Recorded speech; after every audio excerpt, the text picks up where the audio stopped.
Hello, my friend. Welcome to the Daily English Podcast, where we use real questions from real life to help you think deeper and speak better English, one honest conversation at a time. Tonight's episode is a little different. It's not only a story, it's not only a lesson, it's a calm debate, a real conversation about one question many people feel but rarely say clearly. Should we show our real life online or only the beautiful highlights? That question already touches the heart. Almost everyone listening has posted something online. A photo, a trip, a happy moment. And almost everyone has also hidden something. The tired face, the stress, the argument, the worry about money. Exactly. Tonight, we're going to explore both sides, like two friends who don't fully agree but fully respect each other. We'll talk about why some people choose a perfect feed and why others choose to be more real. We'll talk about mental health, comparison, privacy, safety, and how social media changes how we see ourselves. And because this is the Daily English Podcast, we'll give you simple English phrases to share your own opinion with confidence, not fear. So if you're walking, cooking, working, or lying in bed scrolling, stay with us. We're not here to shout. We're not here to say this side is good, this side is bad. We're here to help you say, in clear English, in my opinion, on one hand, I don't fully agree, but I respect you. Here's our simple plan. First, we'll make clear what we mean by highlights and real life online. Then I'll stand a little closer to the highlight side. You will stand a little closer to the real life side. We'll look at the good and the bad of both. We'll talk about mental health, comparison, privacy, and boundaries. We'll show you how to agree and disagree politely in English. We'll act out small real-life scenes. At the end, we'll review useful vocabulary together in a friendly way and guide you to speak your own answer. So you're not just listening to gossip about social media. You're training your mind to think clearly. You're training your tongue to speak calmly. That's powerful. Let's start simple. When we say highlights, we mean this. You take one shiny piece from your day and put it in a frame. The nice coffee, the sunset, the new shoes, the promotion, the holiday, the best angle, the best light. You show that 1% and leave out the rest. When we say real life, we mean the full story, the messy room, the long shift, the traffic, the bills, the dark circles, the arguments, the lonely days. Real life is not only beautiful and not only ugly. It is both. A highlight life online means you choose only the best parts to show.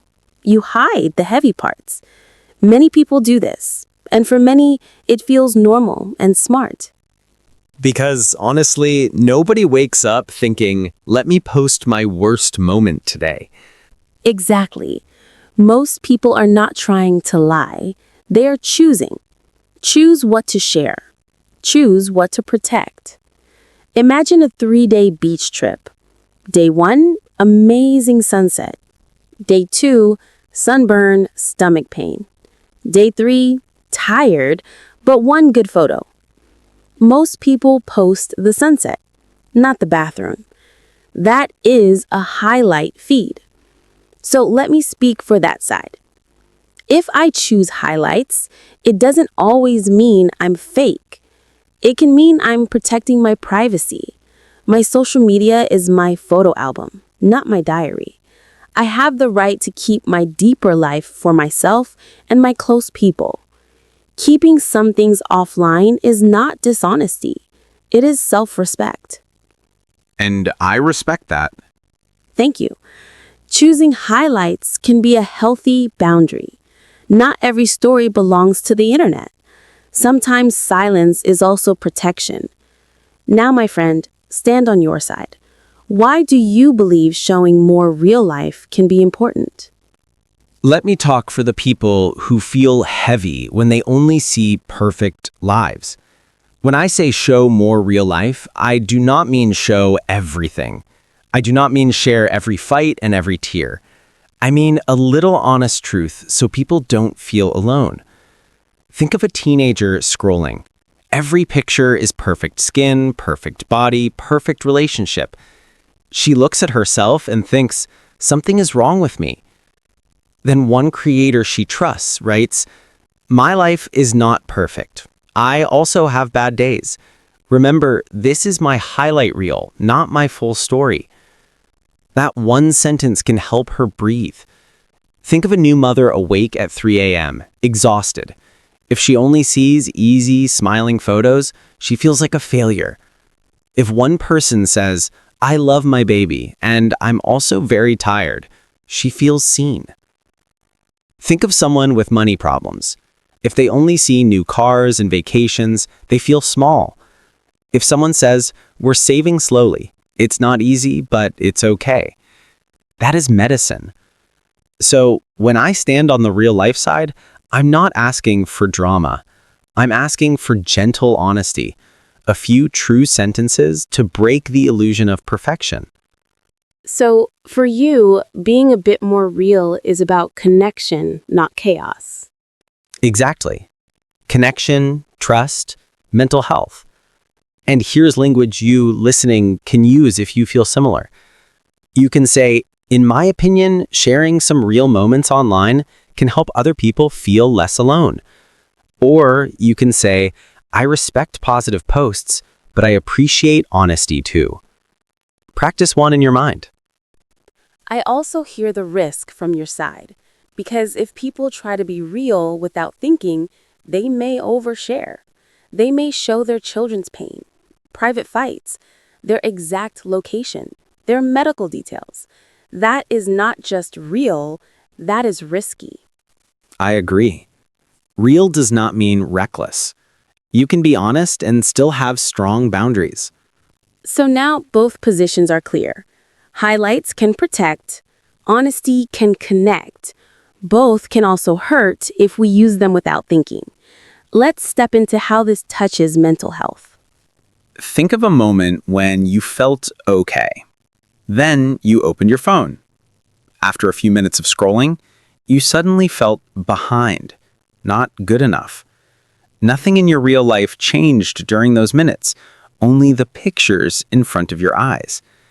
Social media doesn't shout, you are nothing.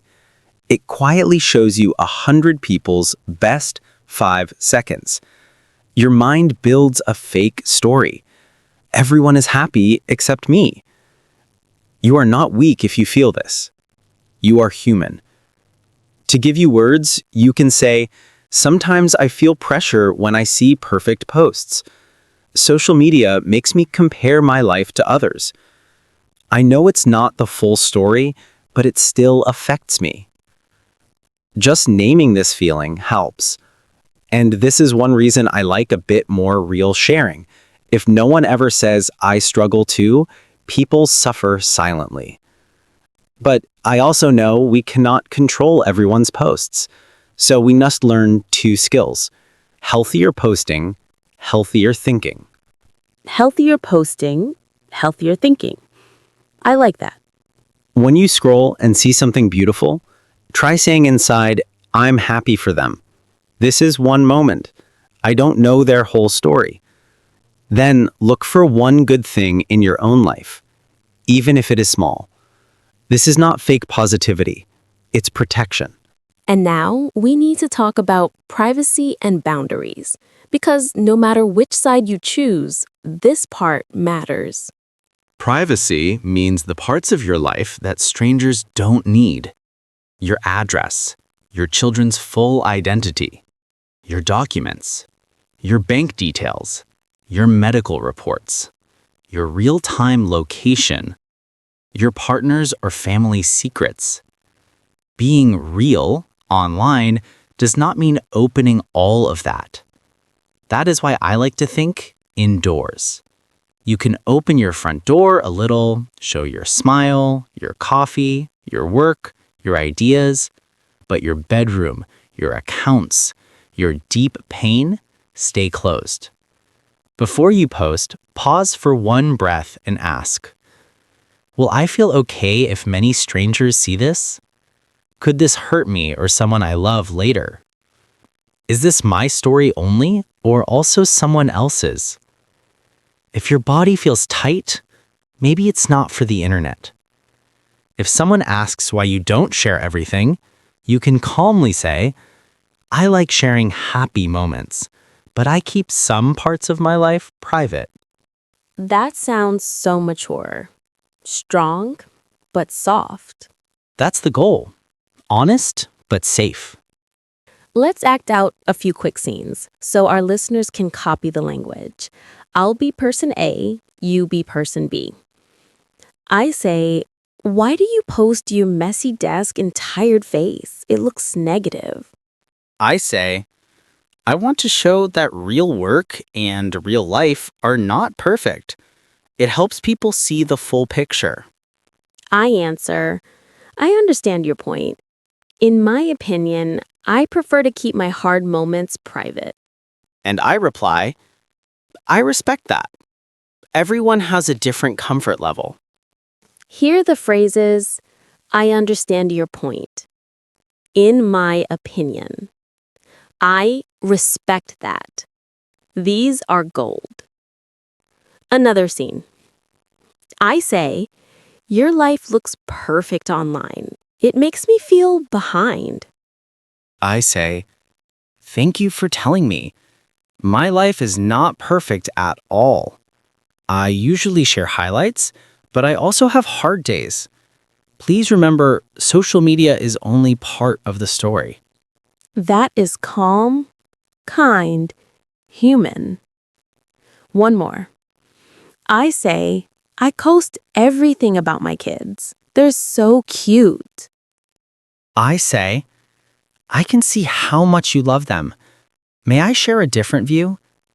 I think some moments are better kept private to protect them. I say, I never thought about it like that. I will think about it. Those sentences matter. May I share a different view? I don't fully agree, but I respect you. From my point of view, balance is better. This is real debate, not war. Now, my friend listening, choose one of these and repeat it softly. May I share a different view? I don't fully agree, but I respect you. From my point of view, balance is better. Feel how calm it is. You've heard both sides. Now it's your turn. Think of your last 3 posts. Why did you share them? How did you feel after? What story are you telling about your life? If you didn't like your answer, don't attack yourself. Just choose one new rule. Maybe, I won't compare my whole life to someone's 10-second story. Or, I won't post when I'm extremely angry or broken. Or, I'll unfollow accounts that always make me feel less. Say your rule in simple English. That is your private agreement with yourself. You are not just scrolling anymore. You're thinking, you're choosing, you're speaking. Now, before we close, let's review some powerful words from this episode in a simple way so they stay in your mind and in your mouth. First word, highlight. What does it mean here? A highlight is the best part of something, the special moment you choose to show. Example, I only post the highlights of my day, not every detail. Authentic. Authentic means real and honest, not fake. Example, I like creators who are authentic. They don't pretend to be perfect. Oversharing. Oversharing is when you share too much personal information. Example, Posting every fight with your partner online is oversharing. Privacy. Privacy is your right to keep parts of your life to yourself. Example, I share some things online, but I protect my privacy. Boundary. A boundary is a line you decide that protects you. Example, one of my boundaries is not posting my children's faces. Pressure. Pressure is a strong feeling that you must do something or be something. Example, I feel pressure to look perfect in my photos. Comparison. Comparison is when you measure yourself against others. Example, too much comparison on social media can hurt your confidence. Balance. Balance is the middle point between two extremes. Example, I try to find a balance between sharing highlights and being honest. Real. Fake. Real means true. Fake means not true, not natural. Example, I don't want a fake online life. I want a real one with smart limits. Now choose 3 of these words and make your own sentences after this episode. Say them out loud. Train your brain. Train your tongue. You are allowed to choose highlights. You are allowed to be more real. You are allowed to change your style as you grow. Just make sure you are kind to yourself, kind to others, and careful with your privacy. Thank you for spending this time with us. If you want, share your view in the comments in simple English. Team highlights, team real, or team balance, and why. Keep using English to talk about real life, not only textbooks. And remember, Every word you speak builds your future. Keep speaking. Keep growing.